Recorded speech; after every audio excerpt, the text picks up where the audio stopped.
Hello, guys, and welcome to another episode. On today's topic, I want to talk about tomorrow's Microsoft event. Apparently, the event is scheduled for the 21st to the 27th, and they're doing demos of games that are in pre alpha or beta mode where they're still in development.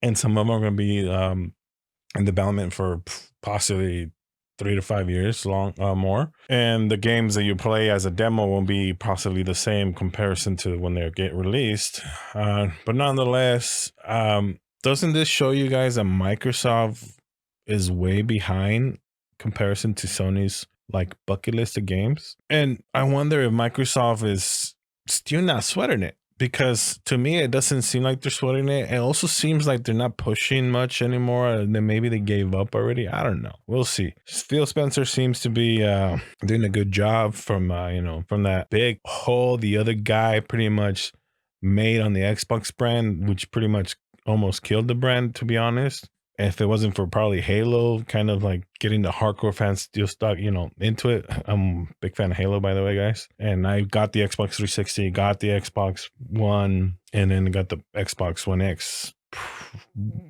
Pro. I don't even know what it's called anymore. I sold all of it because the only game I played was Halo. The rest, there was nothing else for it. And then they announced that they're going to release the games for the PC. So I was like, I don't need any of these consoles anymore then, because the only game I would play on the PC is Halo at the moment. I used to play other games, but nonetheless, what's going on with Microsoft? What are you guys thinking? Is Microsoft done, at least the Xbox side of things, or are they going to come with the vengeance? And pretty much tomorrow is the 21st. I originally wanted to see more trailers and gameplay, obviously, specifically only for Halo, and also see what they have in their sleeves.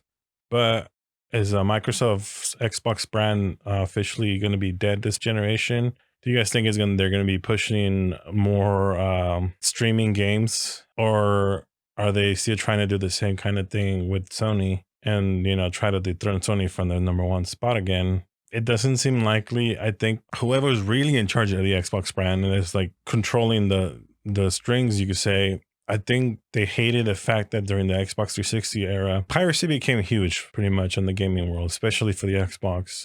It was hackable, and then I think the PlayStation 3 got hacked. But nonetheless, the Xbox was like the biggest hit. And I think that's the reason why they got kind of mad. And it had something to do with it. Because for the 360, certain games, they wanted to push like codes, that PC code that you enter to play a game. Boy, that was a massive backlash. I understand what they're doing it because people are, pirating the games and stuff like that. But what they don't understand is maybe people don't want to be paying 60 fucking bucks for a game. They want to be paying 30 bucks for a game. I actually, if it's not Halo or a game that's like, oh, I got to play this the day it gets released, I either wait until that game's like 30 bucks or try to find the game on the PC via like Steam codes for like 30 or even cheaper, which I have. I was able to found, let's see. Actually, I got a 2 for 1 or 3 for 1 there once. It was like 80 bucks though, but I got like 2, 3 games out of it. And one of them was a game that I was willing to pay 60 bucks for. But then someone told me about these codes that AMD were giving out to certain graphics cards, and they were giving 1 to 2 to 3 games. I was like, interesting. And then I was able to figure out how to like get the games without them like requiring the graphics card. They might have fixed it by now, but I got the games, played it, and oh man, Crisis freaking 3 was awesome. BioShock Infinite was epic. I love that game. I love the series a lot, the BioShock series a lot, especially the first one. Man, that was awesome. I miss those times. Those little bit simpler times, not a lot of stress. Not because of the whole combi situation.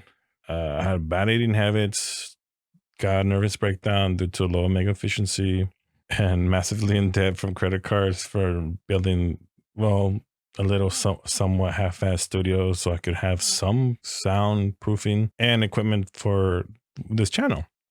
These are all my mistakes, no one else's mistakes. I'm trying to be responsible, which I am now, but it's starting to take a toll because the money is drying out and there's no freaking jobs, and the only jobs I could get, I don't qualify. The only jobs that I got listed on my email daily, I don't qualify for, which pisses me off because the company I posted my resume should freaking know what jobs I qualify for and don't qualify for. Anyways, back to the topic of debate. So what do you guys think? Is Microsoft not sweating it, or are they sweating it?